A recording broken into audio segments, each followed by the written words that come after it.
Welcome to In Hindsight, where we showcase local New Mexico. We also talk about hot topics and also Are You the A-hole? And today we are joined today by my co-host, Rhea. and we actually have a guest today from No Minor Sale, Adriana. Hi, thanks for having me. Hi, Adriana. So we want to know everything about No Minor Sale because I think this is actually a really good topic that is like I think need to be talked about, especially in this age where like we have all the information, right? So people think like, oh, people will make like better decisions and all that stuff. So like, what is the organization about? So No Minor Sale is a campaign under Evolvement, and it works to prevent the sale of tobacco to minors specifically. Right now, we're working to educate and advocate for some policies and really just educate communities across New Mexico, like the dangers of tobacco. Okay, and like I actually not from New Mexico, so I've lived in New York and never in South Carolina. I think different states have their own legal age limit or even like purchasing. For Right. New Mexico, how old do you have to be to actually either purchase tobacco or even purchase vape? You have to be 21 in New Mexico, and I believe they passed that as a federal law a few years ago, which was a really big celebration for us. Oh, okay. It's really interesting though because like if you think about it, there's kind of like a contradiction because you think like, oh, only 21-year-olds vape, but Right. I have seen a lot of teenagers that are predominantly vaping. Because, Right. And that's what we try and work on. They're either getting it from places that aren't carding. And one of the things that we really were advocating for a few years ago was the retailers had to have a license to sell tobacco. So that puts more of the fault and the repercussions on the retailers rather than the minors. So it really helps create that unity between all of the retailers to stop selling it to minors. Another place we see them getting it is from older peers. And that's why we're really trying to educate all of New Mexico why this tobacco product is so dangerous for everybody, but especially youth. and for the organization, No Minor Cell, is it just like local to Mexico, New Mexico, or is it like a national organization? Like, how did it actually came about and how did it started? Right, so it started in about 2017. Right now it's only in New Mexico. I know there's other campaigns across various other states, but we really just want to create a healthier New Mexico for the youth of tomorrow. Oh, okay. And like, how since you guys have started in 2017, do you guys see like a higher or rising number of like, younger and youths like actually like vaping? Because I feel like it's so popular now that like when I watch TV and movies, it's like fairly common. Like it's like watching people smoking on movies and TVs because so I think it's just like, oh, it can't be like that common, but I think it is that common now. It is that common. We've seen that in the statistics.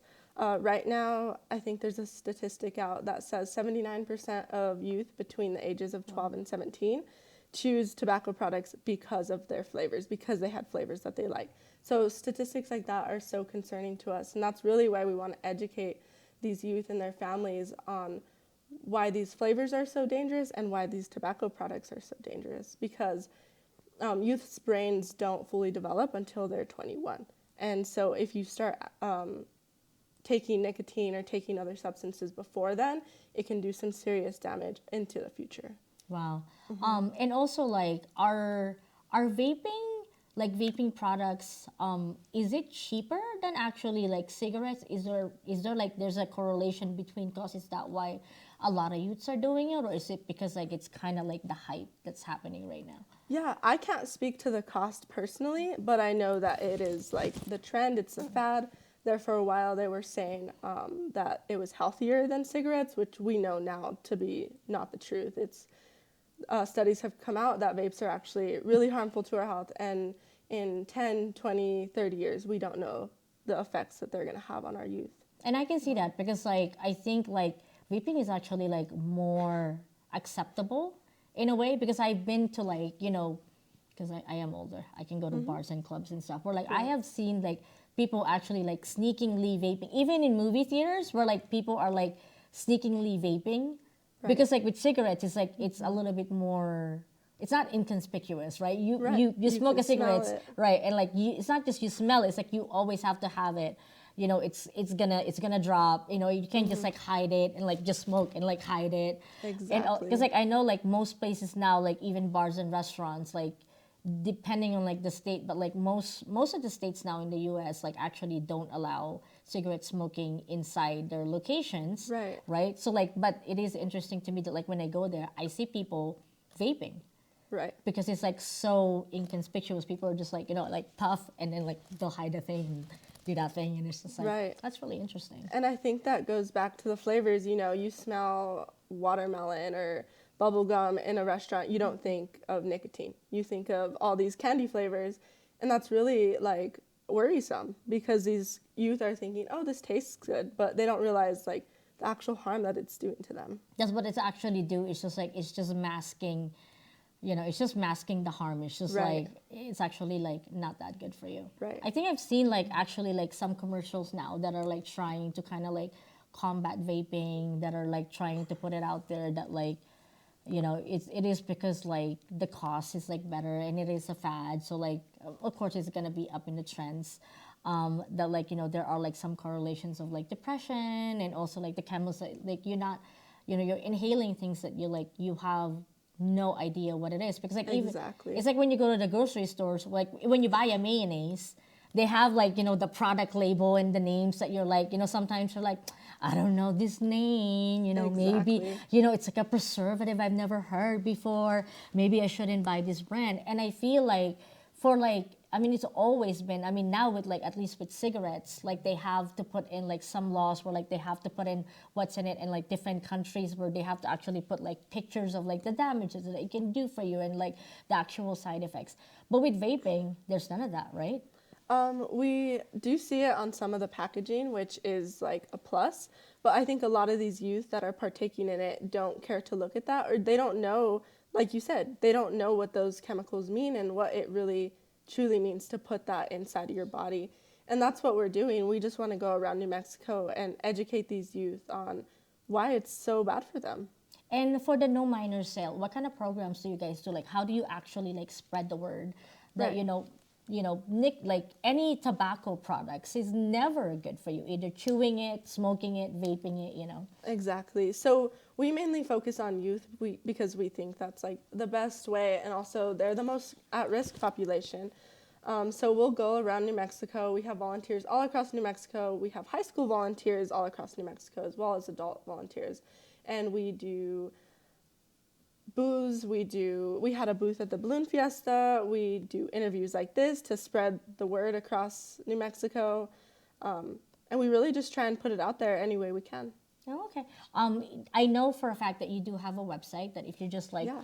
Google no minor sale, and we have put in your website and your information, and you also have it in Facebook, Instagram. Right. What kind of information do you guys have on your website? We have a lot of statistics if students, staff at schools, or parents are interested in learning that information. A lot of it is really like those statistics hit hard because a lot of it is like 1 in 3 youth have admitted to using vapes, and that's 33% of New Mexico youth. That's a lot. That's a lot, yeah. And we just really try to put all the information out there. That way these people can make informed decisions. That's really insane. And it's like I think for vaping, because it is like the new thing, right? So I think it's like, and like you said, it's just like at the end of the day, they're children. Exactly. And I think like talking to the children, I think is a really good way of prevention, because sometimes like as adults, we don't, I mean, I know for a fact that like, I don't want to hear another person tell me what to do, because I'm like, I'm an adult, Exactly. I make my own decisions, don't judge me.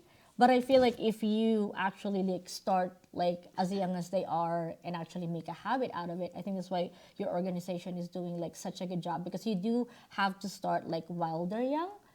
Because like I think sometimes when it becomes to that age, it's already too late. Either they're already like, they're already consuming it for so long, or they have consumed it at some point, like, they already like falling to the side effects, and then like looking at it and be like, oh, if I had known, if I had like more information. So like can like schools or businesses can get contact you guys and do like a lecture or like that kind of stuff? Like how do they contact you guys? Yeah, so they can contact us through our website, and we actually do partner presentations with organizations and businesses in communities across New Mexico to help them first be informed, and then they can partner with us, and so we can show the communities that we have that support from the local businesses. We have another campaign that works mainly with high schools called 24/7, and they go around and try and update policies in all schools across New Mexico, talk to school boards. So that's really the best thing they can do. And then if you're a tobacco retailer, just card every person that you see and just do your due diligence to make sure you're not selling to those minors. So now that like you brought it up that like, there are like some establishments that actually don't ID kids, what are the repercussions for the businesses, like if they do get caught like selling, tobacco products to minor? Like, Right. is it like a slap in the wrist, or is it like an actual like repercussion so like they don't do it again? Like, how does the law work for New Mexico? So before the legislators passed the law that retailers had to have a license, it was a little bit of just a slap on the wrist. Of course, there was like repercussions. I don't want to say that there wasn't, but now that we have that retail licensing in place, they risk getting their license revoked, and they also risk paying a fine if they are found to be selling tobacco to minors. So Wow. So I know this is like, I think like this is definitely like a topic that like we don't really think about it, because like I think like also as an adult, like you just like see teenagers and you're like, oh, they're allowed to do like something risky, right? But then what we don't think about is just like what is like the long-term effects of like, because we know already the long-term effects of like smoking exactly. and like secondhand smoking. Exactly. It's not even like smoking itself, just like, just secondhand smoking alone. So it's like, I think the fact that's just like, just to think that's just like, oh, this is like a non-harmful, habit that you can like get as a young teen. And it's also like, what are the statistics of like, if you start young, like how much likely are you to be addicted to it and also to like continue this addiction to your adulthood? I can't give you exact numbers off the top of my head, but I know it's a significant amount of youth that start before the age of 18 will continue this habit into adulthood. And then they also have a higher risk of starting other nicotine products such as dip or cigarettes, which is concerning. Wow. And like since you guys have like done like you started like since 2017 to 2020, like you already said that there's kind of like a rise of like the vape consumption, like that kind of part of nicotine consumption. Exactly. It's just like, so what else are you guys trying to like do to kind of just like combat, or like not just like doing for the schools and all that stuff? Right. So we actually go and talk to legislators. We don't lobby, we just educate them, so that way when they go into those sessions, they can make an educated, informed decision about those tobacco bills that are in the session. Oh, okay. And also, is there like anything that like New Mexico residents can like do to like actually influence like more like preventative measures, or even like better laws to prevent minors from like consuming like nicotine products? Like what can they do? Like either call the representative. Like is there like a more effective way? I can't speak to that, but I know that if New Mexicans are really passionate and want to get involved with this whole topic, we have adult volunteers across the state. You can meet and train with us via Zoom. So it's really a comprehensive way to just get involved and work towards these things if you're really passionate about it. Oh, that's great. And then you said that you guys do have volunteers. Like if you are interested in being a volunteer, either adult or like a youth, or even, like if you can't give in your time, maybe you can contribute, other ways to the no minor sale. Like what can they do to actually like sign up and do all that stuff? Yeah, so you can go to our website and you can sign up to become an adult volunteer. And it's solely based on how many hours you feel that you can give. There's no minimum. It's right now I've done the Balloon Fiesta event, and I've done some other events around Albuquerque. And no matter where you live, north part of New Mexico, south part of New Mexico, we can work with you and help you be a part of us. So to become a volunteer, like you said, like you do it over Zoom, like what is the commitment? I know there's like volunteer hours that you have to put in before you can actually go out and like, spread the word for No Minor Sale. Like if I decided to be an adult volunteer or youth volunteer, like well, how many hours do I know for a fact that like I need to contribute to make sure like I know all the information and all that stuff? Right. So Andrea is our adult volunteer leader, and she meets with you via Zoom. It's a pretty short, relatively short Zoom, and then after that, you can go out and do as many events as you want. After you coordinate with her, she'll send you all the material. We have stickers, we have T-shirts, bags, everything you can think of, and then we also have survey cards, so New Mexicans can really show us how they feel about these policies and about these products. Oh, that's really great. And then all they have to do is like contact you through the website, through Facebook, Yeah. through Instagram, and then they can definitely like get in contact for No Minor Sale.